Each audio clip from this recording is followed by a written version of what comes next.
అమ్మా బాగున్నానమ్మా. సరే పంపిస్తున్నాను చూడు. వచ్చా చూడమ్మా 20,000. 20,000? నా ఇల్లు మొత్తం గుల్ల చేస్తుంది, చెప్తాను దీని పని. సరే ఉన్నా.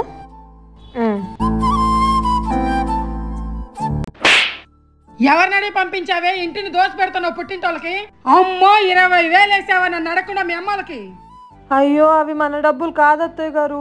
మొన్న మా తమ్ముడు నా దగ్గర పెట్టుకోమని డబ్బులు వేసాడు. ఈరోజు మా మమ్మీకి ఏదో అవసరం ఉండి మా తమ్ముడిని అడిగిందంట. మా తమ్ముడేమో పావని దగ్గర ఉన్నాయి, పావనిని అడుగు అని చెప్పాడు. అందుకే నేను వేసాను. ఎవరిని మబ్బి పెడతావే? మీ తమ్ముడు వేయాలనుకుంటే డైరెక్ట్ గా మీ అమ్మకేస్తాడు, నీకెందుకు వేస్తాడు? లేదత్తయ్య గారు, ప్రామిస్ గా మా తమ్ముడే పంపించాడు. చూడండి, నేను అవే అమ్మకు పంపించాను.